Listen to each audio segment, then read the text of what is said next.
Human Torch First Step just released and he made one of the best decks in the game even better. I played hundreds of hours of Surfer last week, testing a bunch of cards, and here's everything I learned about the archetype as one of the best Silver Surfer players, so you'll know exactly all your options to play Surfer and what I think is the optimized best version of the list. As you can see from last week, the deck has evolved, and I will explain how the deck has evolved, why the deck has evolved, and where the deck might even have opportunities to evolve into the future as the metagame shifts. So without further ado, let's get into our deck guide, our card-by-card breakdown, and eventually the card-by-card breakdown of other options that we might be looking to into the future. So after playing about 100, 200, maybe even like 500 games with Mr. Fantastic, I've come to realize that Mr. Fantastic really is asking you not only to be stacking benefits for the +2 power, but also the negative cost, which is why I learned over the 100 hours you have to maximize Mr. Fantastic. Often you want to play with a secondary ramp card, because when you start stacking negative cost in 2 different ways, a lot of time it allows you to play like 3, maybe even sometimes 4 cards on like towards turn 5 and turn 6, which is a really strong thing to do. As well as that, Mr. Fantastic has just been great with the +2 power buffs on multipliers like Brood, Carter, not Mr. Fantastic, Shaw, as well as Human Torch. I think Mr. Fantastic has maintained one of the best cards on this list. Over the past week, Sam Wilson's role has stayed the same. He is a card that fills lanes like better than anybody else. He's also a card that can help fill the Torch lane at the very end. Obviously, Torch just got included today, but he's been great today in filling Torch lane the end, and I've been using him for other synergies in the past. Sam Wilson maintains a really good card in this list, and I think his unique benefit of always adding a card onto the board in a deck that really likes to fill makes him a must include in basically every Surfer list. And he has very interesting synergies with Elsa, but I ended up dropping Elsa in this list, and I've learned that Sam Prodigy is just probably one of the best things to be doing in Surface right now, and I will explain that further in the future. Herbie is one of the most complicated cards in the list, and I've learned a lot from it.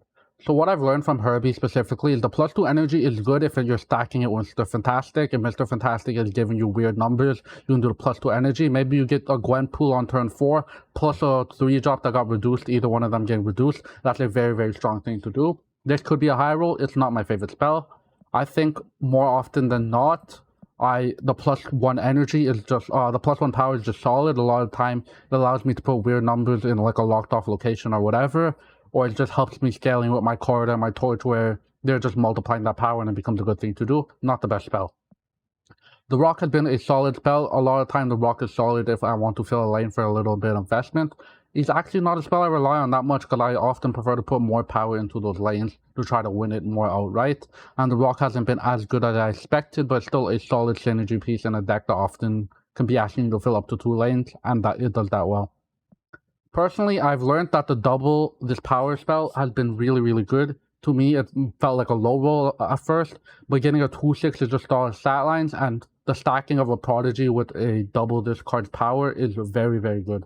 A double this card's power Prodigy is maybe one of the best things you could be doing with Herbie, which I will explain more about the Prodigy synergy when I get into the Prodigy breakdown. There's not much I learned about Brood in a week that I haven't already learned about Brood in a month or 2 months or 3 months. Brood is very effective at stacking power, and a lot of the time your opponent can play around weird numbers. A 3/4 Brood, your opponent can often play around. If it's a 3/6 Brood, your opponent just not going to play around it. And adding like 30 power, 24 power into a lane, just like absolutely adding monstrous numbers into a lane is a lot of time very solid. Sometimes you even play Brood into a lane that has 2 empty slots only, and Brood is still like a 3/12 and that just wins the lane outright. Brood is just a very large man, and a lot of time it can go over your opponent in unexpected ways when it gets a lot of buffs.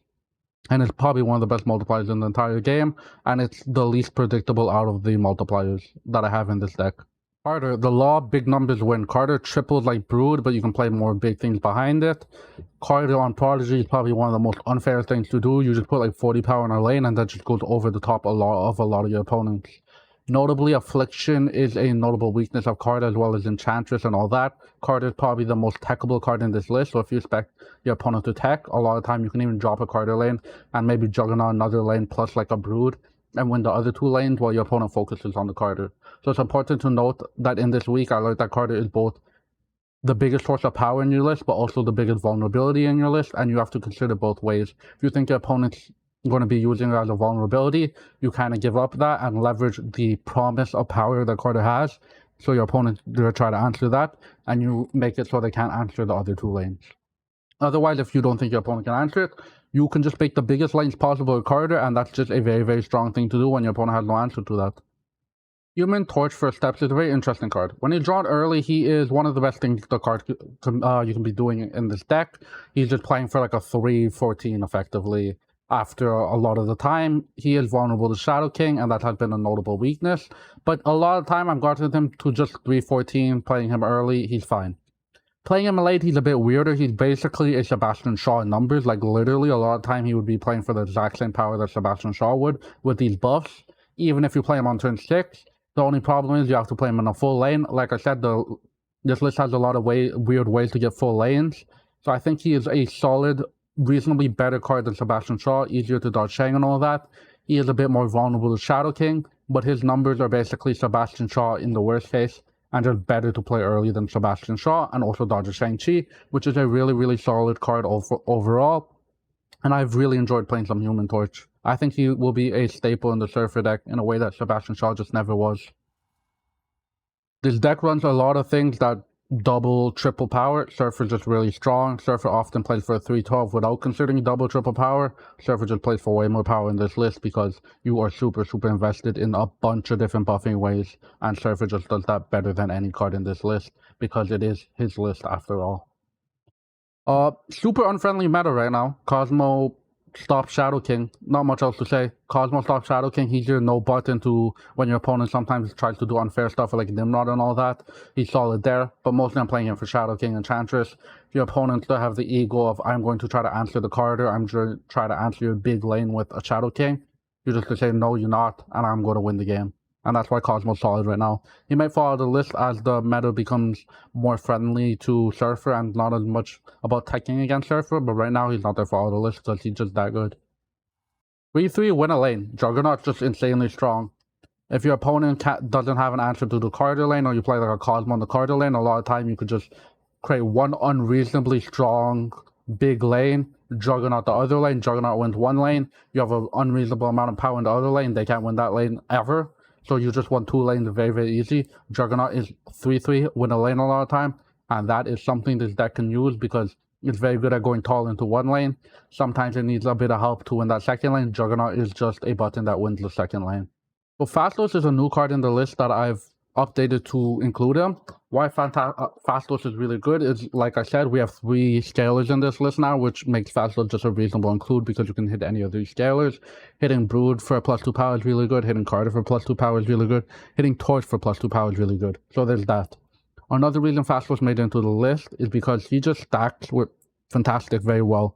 Where Fantastic might start giving negative cost here, Phastos might start giving negative cost there, and now all of a sudden you're playing like 3 to 4 cards on the last turn because you have a little bit of negative cost here, a little bit of negative cost there.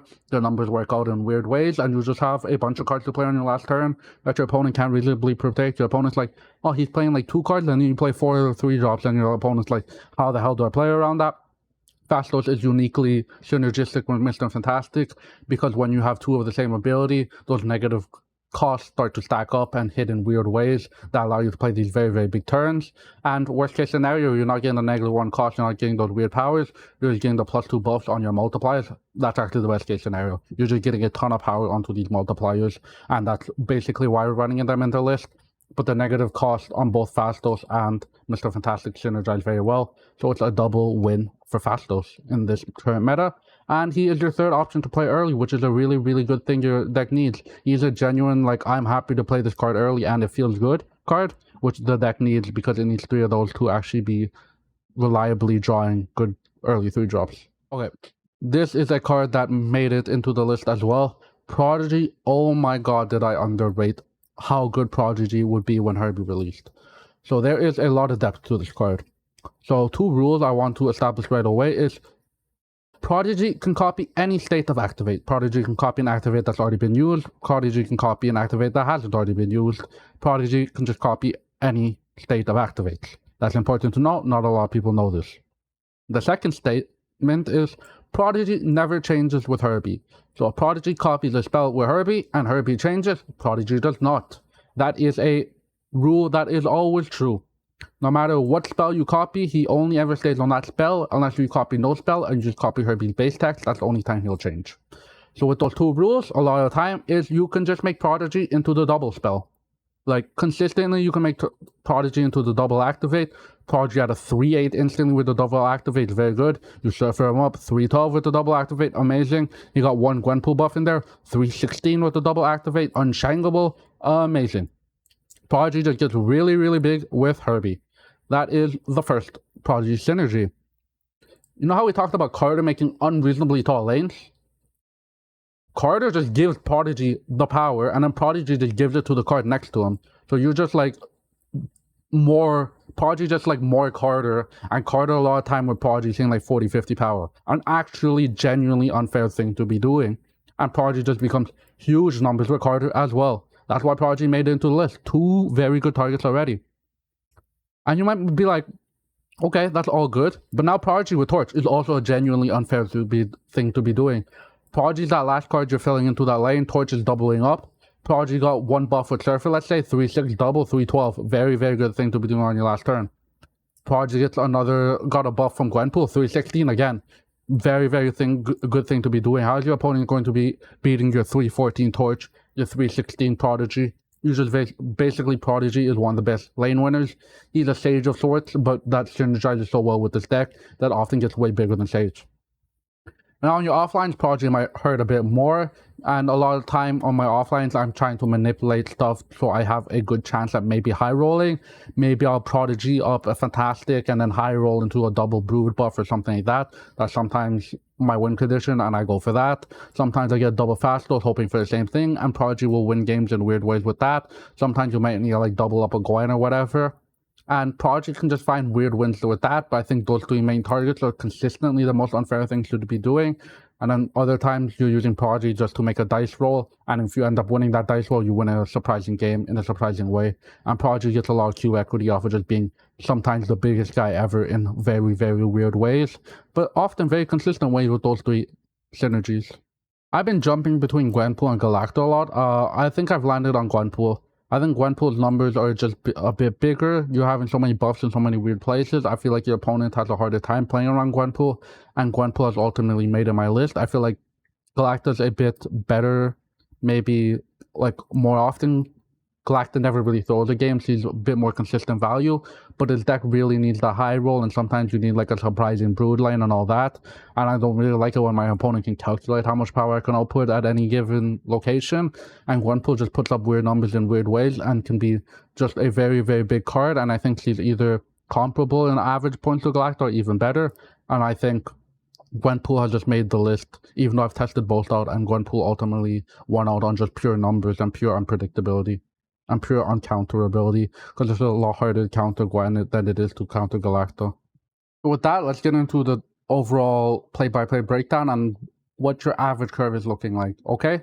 So your priority is to play Mr. Fantastic on turn 2. He's basically always correct. Sometimes you might play Herbie on turn 2, depending if you really, really want to set up a Prodigy line and you have a good hand to set up a Prodigy line. Most often you're playing Fantastic on 2. Your second priority is playing Herbie. Often, a lot of the time, you either want to do the double energy and do stuff if you have a hand that can support the double energy well.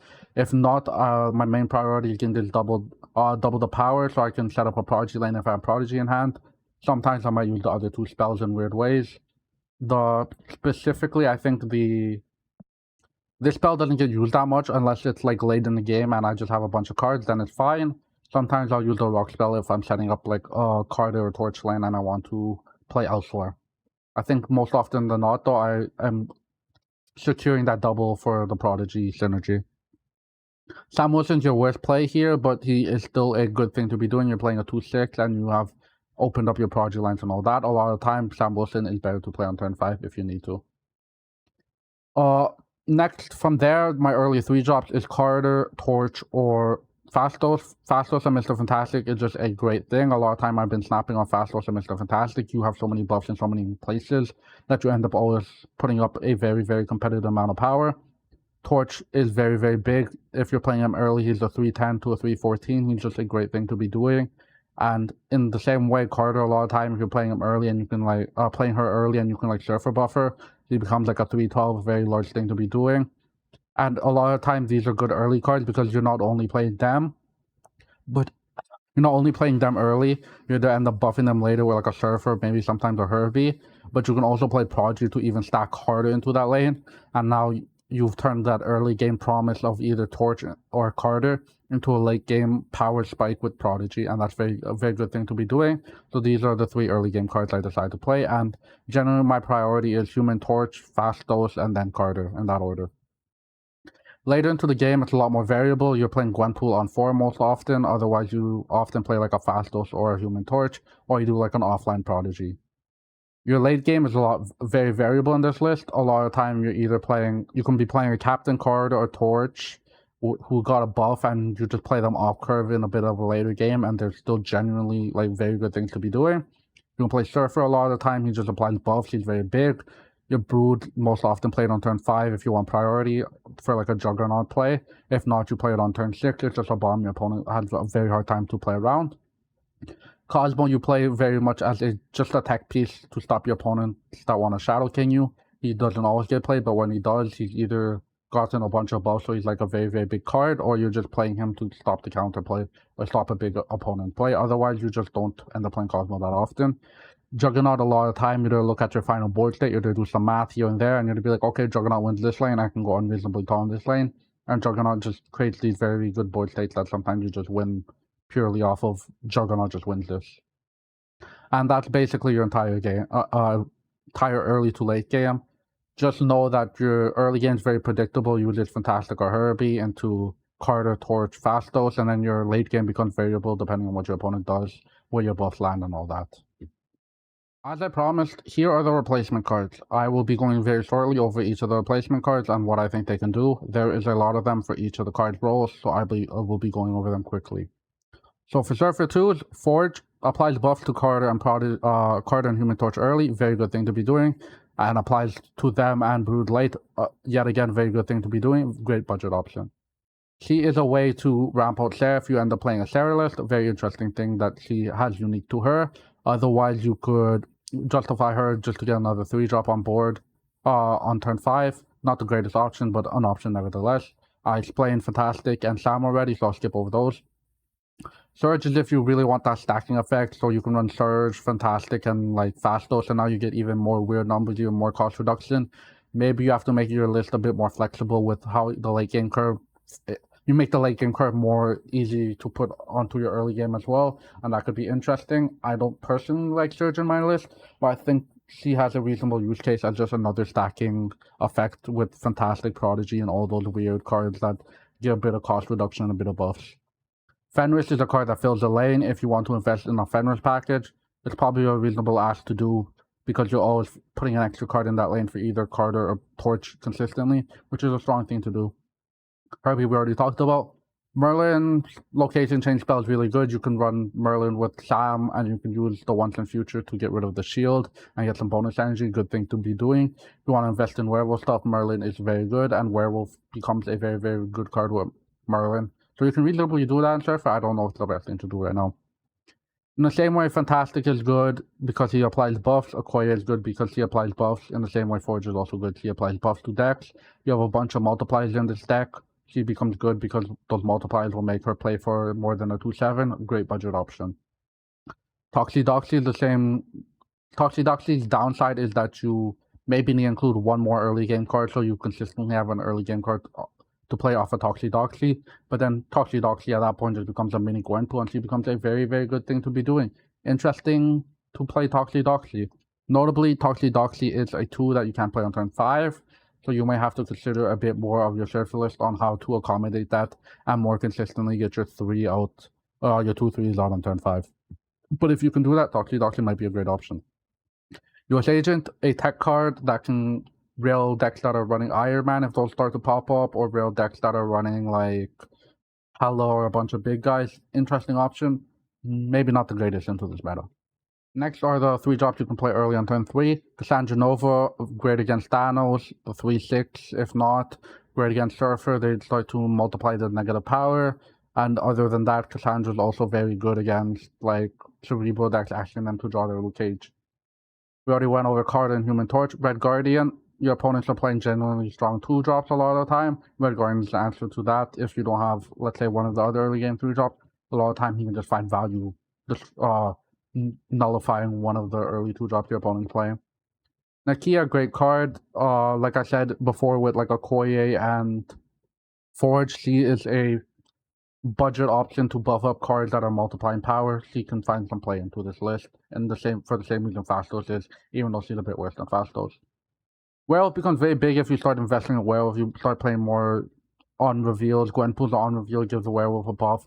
If you're playing a Merlin list, you might give Werewolf a couple of buffs. Werewolf can become a very large mover, which is a strong thing to be doing. I don't know if it's the strongest thing to be doing in Surfer. Also, interesting option, but a lot of the time the problem isn't the lane you're filling that you need power elsewhere. So Elsa has dropped out of my list because she gives good numbers, she just doesn't give good numbers where I necessarily need them. That's why she dropped out of the list. But you can reasonably run Elsa if you're overloading on synergies for fill lanes, and then with Sam Wilson filling and unfilling lanes can be a very interesting option for Elsa. Hope is good if you decide to run like an Absorbing Man curve, and you can consistently get Absorbing Man on turn 6 with a 3-drop, and then you can consistently get 2 3-drops. She's a good, decent option. I think she's been largely power kept by better cards that do a similar role to her, like Mr. Fantastic and Phastos. Phastos we can skip over. We already talked about him. Benzimo's a tech card in the mirror match. It generally gets good 2-drops. In other decks, it probably gets a good 2 or 1-drop. Against Thanos, it can get some draw. Against decks that are running Bob, it's like a 3-9. It also helps fill lanes. Zemo can be an interesting card to include. Copycat, meta-dependent tech card. It's very good in the Surfer mirror. If it starts being very good in other lists, you can just play Copycat and she'll often be something good and you'll be happy to play her. Gladiator is just a big guy. The synergized with Fenris, you can justify playing him if he doesn't seem too bad into other lists that are running big guys. And he doesn't constantly, like, I don't know, pull out a Gwenpool or pull out like any really bad card for you to pull out, like, I don't know, a Sasquatch or something.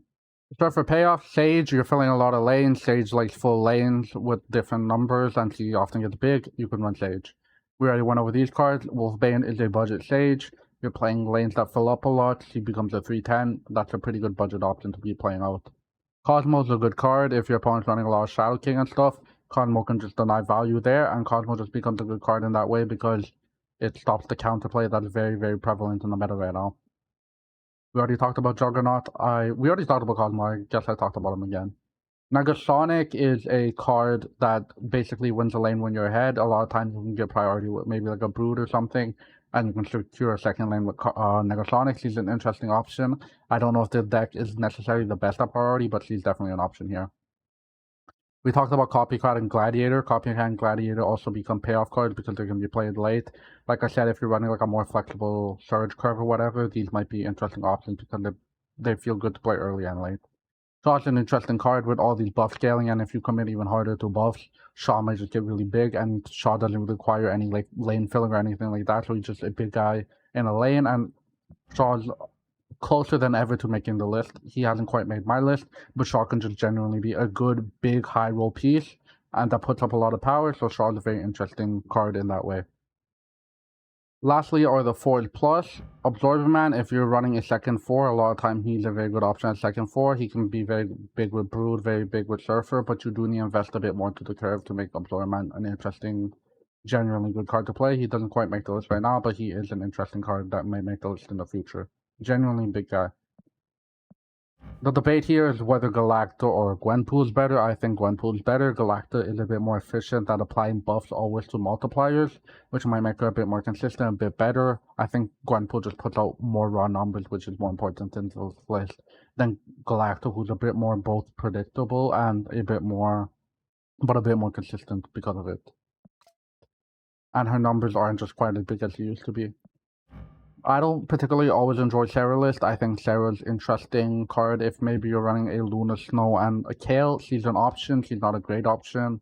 And she's definitely something at least worth noting, but I don't think the best Surfer list will be running Sarah. But maybe a budget Surfer list might be running Sarah with like a Kale, Luna, Snow, even though that's not as budget as it may seem. Or a budget list might be running... Maybe Sarah's worth running if you're going to all get out on 4 with Mr. Fantastic, Surge, Phastos, like all these negative costs. Any of those hit Sarah, very good. So I could see maybe a justification there. but otherwise I think Sarah might not be the best option in this list. And with that, the video is over. For those of you who haven't followed me on Twitch at twitch.tv, part of the Card Snap, follow me there. I do podcasting as well on Twitch a lot of the time, and I think it will be coming out on different platforms once I work that out. I podcast with Cougar, Roram, and other top Snap players, so be sure to check that out. Other than that, for those of you who haven't subscribed, be sure to subscribe. It would help me get into the creator program, and I really appreciate the support overall. Thank you very much for watching, and I'll see you guys in the next video.